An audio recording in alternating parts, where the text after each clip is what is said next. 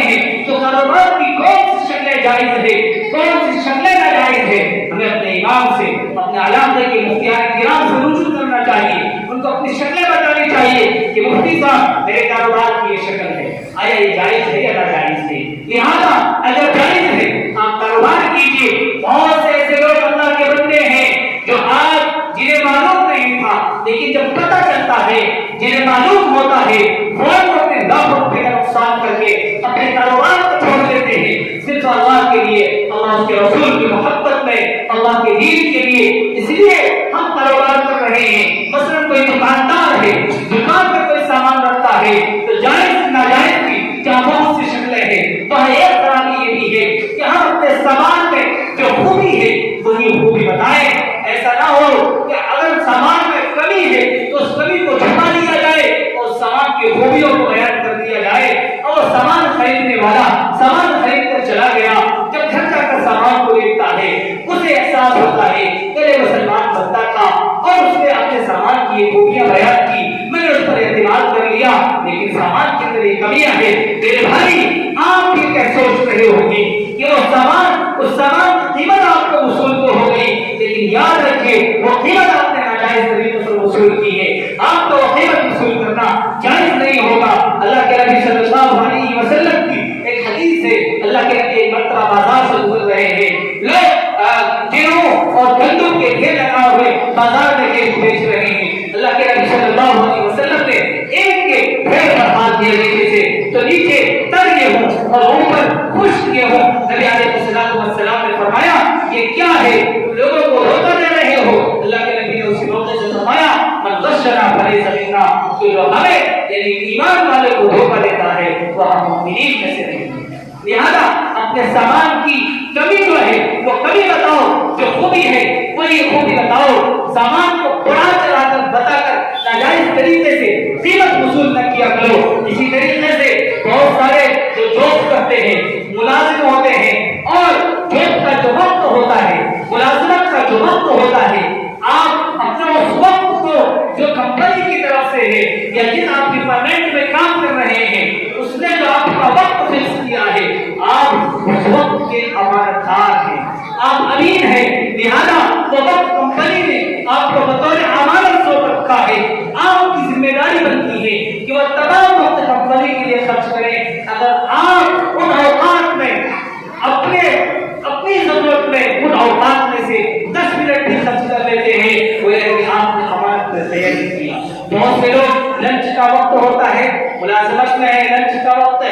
1:30 سے 2 کے درمیان میں ہے، یہ کمپنی کی طرف سے رول ہے اور فکس ہے۔ آدمی کو جو پر اور کام سمجھاتا ہے اور 2 بجنے کے بعد 20 منٹ کے بعد آدھا گھنٹہ اپنی ضرورت میں لگا دیتا ہے اور ادھر ادھر وقت برباد کر کے اور وقت پاس کر کے آ جاتا ہے، اور پھر جب مہینے کی سیلری آتی ہے تو پوری سیلری آتی ہے۔ یاد رکھیے جو وقت کمپنی کی طرف سے آپ کو دیا گیا تھا، آپ نے کمپنی کا جو آدھا گھنٹہ برباد کیا، وہ وقت ضائع کیا، اب آپ اس وقت کی جو تنخواہ لے رہے ہیں، اس وقت کی جو سیلری لے رہے ہیں، یاد رکھیے اس آدھے گھنٹے کی سیلری اور اس کی تنخواہ یہ آپ کے لیے جائز نہیں ہے، یہ حرام ہے۔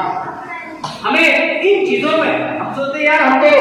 ملازمت کرنے والے افراد ہیں اور صبح کام پر جاتے ہیں، شام کو کام سے آ جاتے ہیں، ہمارا تو سارا کام جائز ہی جائز ہے، ہمارا تو کوئی حرام ہے، ہم تو مبتلا ہی نہیں ہے۔ یاد رکھیے ہمارے ذہن میں یہ باتیں نہیں آتی ہے، لیکن شریعت نے ہمیں اس چیز کا مکلف بنایا ہے کہ ہم کمپنی کے اوقات کا جو وقت فکس ہے اس وقت کو وہیں پر خرچ کریں۔ اپنی ضرورت میں اگر خرچ کرنا ہے تو کمپنی کی اجازت سے لگا سکتے ہیں، اپنے ضرورت میں جانا ہے تو کمپنی کی اجازت سے ہم جا سکتے ہیں، بغیر اجازت کے نہیں جا سکتے۔ اسی طریقے سے جو سماج میں ہماری عورتیں ہیں، ہماری مائیں ہیں اور ہماری بہنیں ہیں، آپ مختلف طریقے سے ایک لون کا سلسلہ چلا ہوا ہے، 30,000 کا لون ہے، کوئی 80,000 کا لون ہے، کوئی 1 لاکھ کا لون ہے، کوئی 1.5 لاکھ کا لون ہے، اور ہفتے کا یہ لالچ دیا جاتا ہے کہ صرف آپ کو 500 روپے بھرنا ہے، 15 دن میں 1,000 روپے ادا کرنا ہے۔ آدمی سوچتا ہے جب 30,000 روپے لے کے کہیں پر ہم لگا دیں گے اس سے آمدنی آتی رہے گی، 500 روپے تو لے رہے ہیں تو ہم سے بڑی بات ہے۔ آدمی یہ سوچ کر وہ لے لیتا ہے لون۔ یاد رکھے میرے بھائی، یہ ساری چیزیں آپ کو وضاحت کے ساتھ نہیں بتایا جا سکتا، یہ ساری چیزیں وہ ہے جس کو شریعت نے حرام قرار دیا ہے۔ آپ تھوڑے لالچ میں آ کر ان پیسوں کو نہ لیں، بلکہ آپ اگر وہ وقت بھوکا رہنا پڑ جائے کوئی مسئلہ نہیں ہے، لیکن آپ حلال رزق حاصل کریں، حلال کمائیں اور اپنے بچوں کو حلال کھلائیں۔ ہماری خاص طور سے اس کاروبار میں اور اس سودی لین دین میں جو لوگ کا سلسلہ ہے، ہماری عورتیں اور ہماری بہنیں زیادہ مبتلا ہوتی ہے، تو کسی اور چیز کے لینے کی شکل میں، کبھی زیور لینے کے لیے، کبھی شاپنگ کرنے کے لیے، یہ چھوٹا موٹا وہ لین دیتی رہتی ہے، کبھی 30,000 کا لے لیا، کبھی 40 کا لے لیا۔ تو یہ جو طریقے ہیں یہ طریقے یاد رکھے نہ جائیں اور حرام ہے، اس سے ہماری زندگی پر فرق آئے گا، ہمارے بچے ہمارے نافرمان بنیں گے اور اطاعت گزار نہیں بنیں گے۔ پہلے زمانے میں اور آج بھی وہ بچے جو مجاہد پیدا ہو رہے ہیں، جو فلسطین کی مائیں اور بہنیں جو اپنے بچوں کو قربان کر رہی ہیں اور اپنے بھائیوں کے لیے وہ سلام پیش کر رہی ہے، ان کی شہادت پر وہ خوش ہو رہی ہے، اور وہاں کے بچے آج بھی مجاہد پیدا ہوتے ہیں، ان کے دل کے اندر مسجد اقصی کی حفاظت ہوتی ہے، شوق ہوتا ہے، قرآن کی حفاظت کا شوق ہوتا ہے، مسجد کی حفاظت کا شوق ہوتا ہے، اللہ کے رسول کے دین پر مر مٹنے کا، قربان ہو جانے کا نتیجہ یہی ہے کہ وہ حرام رزق سے بچتے ہیں، حلال رزق سے کھلاتے ہیں۔ اگر ہم حرام سے نہیں بچیں گے اور حلال رزق نہیں کھلائیں گے تو یاد رکھیے گا کہ ہماری زندگی میں تباہی آئے گی، اللہ ناراض ہوگا، آخرت کا گھر ہمارا برباد ہوگا، قبر میں جو ہمارے ساتھ سلوک ہوگا اس کو بیان نہیں کیا جا سکتا، وہاں کیا حشر ہوگا، لیکن اس سے پہلے دنیا میں ہی ہمیں اس کا حشر دکھا دیا جائے گا، دنیا ہی میں ہی ہمارے ساتھ وہ سلوک ہو جائے گا اس کو ہم گمان میں نہیں لا سکتے۔ ہمارا گھر ہمارے سامنے اتر جائے گا، ہمارا بیٹا میرا نافرمان بن جائے گا، میری بیٹی میری نافرمان بن جائے گی، میری بیوی میری بات نہیں مانے گی۔ اس کا نتیجہ یہ ہوگا